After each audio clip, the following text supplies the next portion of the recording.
വെള്ളരിക്കുണ്ടിൽ നടക്കുന്ന അനിശ്ചിതകാല കർഷക സ്വരാജ് സത്യാഗ്രഹത്തിന് പിന്തുണയുമായി KPCC president advocate Sunny Joseph സമരപന്തലിലെത്തി. സമരത്തിന് കെപിസിസിയുടെ ശക്തമായ പിന്തുണയുണ്ടാകുമെന്ന് അദ്ദേഹം പറഞ്ഞു.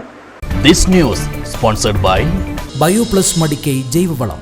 കോൺടാക്ട് 8547 977188 8547 349188. കർഷകരുടെ പ്രശ്നങ്ങൾക്ക് പരിഹാരം കാണാൻ ഞാൻ എപ്പോഴും അവർക്കൊപ്പം ഉണ്ടാകുമെന്ന് പ്രഖ്യാപിച്ചുകൊണ്ടാണ് കണ്ണൂരിലെ മലയോര കർഷക കുടുംബത്തിലെ അംഗവും പേരാവൂർ എംഎൽഎയുമായ KPCC president advocate Sunny Joseph വെള്ളരിക്കുണ്ടിൽ നടക്കുന്ന അനിശ്ചിതകാല കർഷക സ്വരാജ് സത്യാഗ്രഹത്തിന് പിന്തുണയുമായി സമരപന്തലിൽ എത്തിയത്.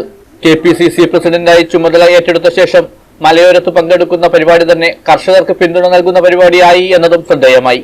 വെള്ളരിക്കുണ്ട് ബസ് സ്റ്റാൻഡ് പരിസരത്ത് നിന്നും നൂറുകണക്കിന് പ്രവർത്തകരും നേതാക്കളും സ്വീകരിച്ചുകൊണ്ടാണ് കെപിസിസി പ്രസിഡന്റിനെ സമരപന്തലിൽ എത്തിച്ചത്. കോൺഗ്രസ് നേതാക്കളായ രാജു കട്ടക്കയം, ബാലകൃഷ്ണൻ പെരിയ, ജോമോൻ ജോസ്, പി.ജി. ദേവ്, ഷോബി ജോസഫ് എന്നിവർ കെപിസിസി പ്രസിഡന്റിനെ ഷാൾ അണിയിച്ച് സ്വീകരിച്ചു. നിരന്തരം വന്യജീവി ആക്രമണത്തിനിരയാവുന്ന ജനങ്ങളുള്ള നിയോജക മണ്ഡലത്തിലെ ജനപ്രതിനിധിയാണ് താനെന്നും ഈ വിഷയത്തിലുള്ള വെള്ളരിക്കുണ്ടിലെ അനിശ്ചിതകാല സത്യാഗ്രഹം കേരളത്തിലെ മലയോര ജനത ഏറ്റെടുക്കുമെന്ന് ഉറപ്പാണെന്നും അദ്ദേഹം പറഞ്ഞു. ഈ വിഷയത്തിൽ നിയമസഭക്കകത്തും പുറത്തും ഏറെ ഇടപെടലുകൾ നടത്തിയ കാര്യം അദ്ദേഹം സൂചിപ്പിച്ചു. ഈ സമരം ഉന്നയിക്കുന്ന വിഷയങ്ങൾ നിയമസഭയിൽ ഉന്നയിക്കുമെന്നും അദ്ദേഹം പ്രഖ്യാപിച്ചു. സമരത്തിന് കെപിസിസിയുടെ ശക്തമായ പിന്തുണയുണ്ടാവുമെന്നും അദ്ദേഹം കൂട്ടിച്ചേർത്തു. എന്റെ നിയോജക മണ്ഡലത്തിലെ വള്ളിത്തോടിനടുത്തുള്ള പെരിങ്കരിയിൽ ഞായറാഴ്ച രാവിലെ പള്ളിയിൽ പോകുന്ന 7 മണിക്കത്തെ കുർബാനയ്ക്ക് പള്ളിയിൽ പോകുന്ന ജസ്റ്റിൻ ഭാര്യ അൽഫോൻസോടൊപ്പം ബൈക്കിൽ യാത്ര ചെയ്യുകയായിരുന്നു. അദ്ദേഹത്തിന്റെ വീട്ടിലേക്ക് വനാതിർത്തിയിൽ നിന്ന് 10 കിലോമീറ്റർ ദൂരമുണ്ട്. ഒരിക്കലും ആ ഭാഗത്ത് ആന വന്നിട്ടില്ല.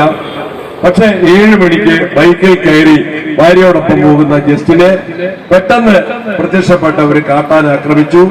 റബ്ബർ തോട്ടത്തിലിട്ട് കുത്തി കൊലപ്പെടുത്തി. ഭാര്യ അൽഫോൻസയ്ക്കും ഗുരുതരമായ പരിക്കേറ്റു. ആ സംഭവമാണ് കേരള നിയമസഭയിൽ ഞാൻ അടിയന്തര പ്രമേയമായിട്ട് ആദ്യം അവതരിപ്പിക്കാൻ ശ്രമിച്ചത്. പക്ഷെ അടിയന്തര പ്രമേയത്തിന് അവരുടെ അനുമതി കിട്ടിയില്ല. ചടങ്ങിൽ കർഷക സ്വരാജ് സത്യാഗ്രഹ സമിതി ചെയർമാൻ സണ്ണി പൈക്കട അധ്യക്ഷത വഹിച്ചു. കെപിസിസി പ്രസിഡന്റിനെ സത്യാഗ്രഹ സമിതിക്ക് വേണ്ടി ബേബി ചെമ്പരത്തി ഷാൾ അണിയിച്ചു. വി.സി. ജോർജ്, ബെന്നി കൊടിയമന, എൻ.പി. മൈക്കിൾ, ബേബി വെള്ളംകുന്നിൽ എന്നിവരും ഷാളുകൾ അണിയിച്ചു.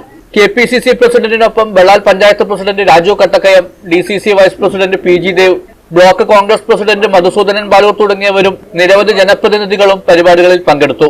പുഴക്കര കുഞ്ഞിക്കണ്ണൻ നായർ സ്വാഗതവും ജിജി കുന്നപ്പള്ളി നന്ദിയും പറഞ്ഞു. News bureau, Vellarikundu.